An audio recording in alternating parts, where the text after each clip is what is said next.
Hi, good day everyone. I am Dr. Mohammad M. Abid and we are the third presenters. Today, we will discuss about the function and philosophical perspective on art. Tara na! Greek philosopher Aristotle claimed that every particular substance in the earth has an end, or telos. The Greek word telos means that purpose. Telos, according to Aristotle, is intricately linked with function. For a thing to reach its purpose, it's bound to achieve a life fulfillment and happiness. In Greek word, eudaimonia. However, happiness the supposed end of man in link with his function, which is being rational. You know guys, in art, everyone can see it, but not everyone can understand the real meaning of art. This lesson is attempt to clarify this question. Does art necessarily have the end? Or when the artist start to make an art? Of course, all of that question we'll answer in this report. So, let's go. Now we'll discuss about the function of art. When one speaks of function, one is particularly talking about the function of using of the art. So, in question, what is for? For example, result part.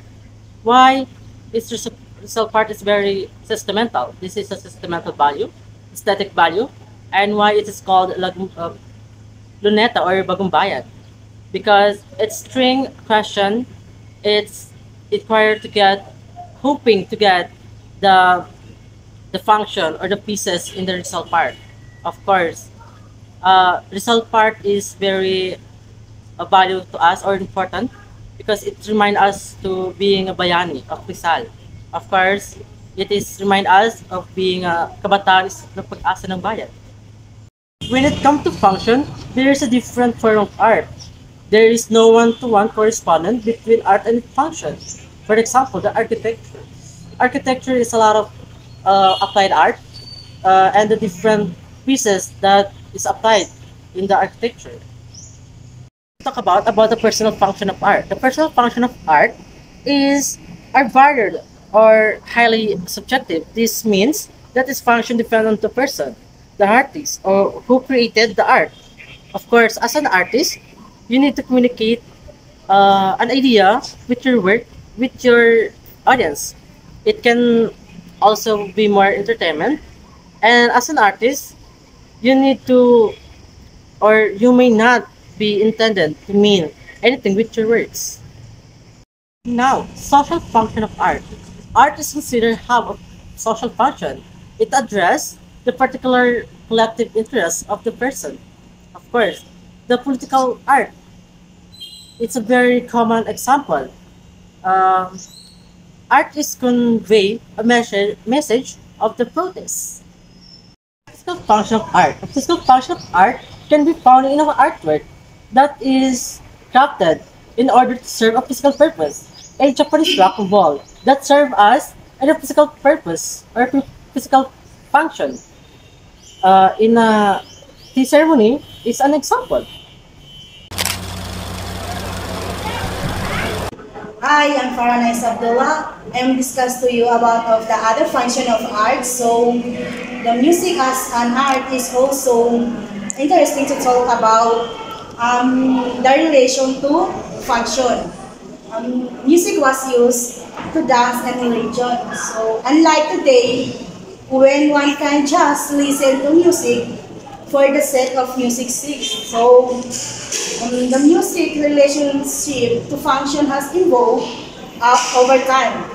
Historical music was deeply intertwined with practical activities, so like dance and religious rituals. So today, listening to music for pure enjoyment is common. Then the next is culture. On the other hand, is other functional art form that has long existed for various purposes. So sculpture have been made by man, most particular for religion. So the culture, like music, has a rich history intertwined with function, particularly in its connection to religion. Guys, does art always have to be function? Well, it has been shown that most arts are function still there, are some which are not. The values of a work of art does not depend on function, but on the work itself. Yes, you're right. Art is always have to be functional, while many arts of form have served practical purposes throughout history. The value of art often transcends its functional. Hi, my name is Summer Tiago, and now we will discuss the philosophical perspective on art as the art as an imitation. Plato 2000 in the masterpiece, The Republic, particularly paints a picture of an artist as imitators and art as near imitation. Plato believed that art is an imitation of an imitation. Plato was deeply suspicious of arts and artists for two reasons.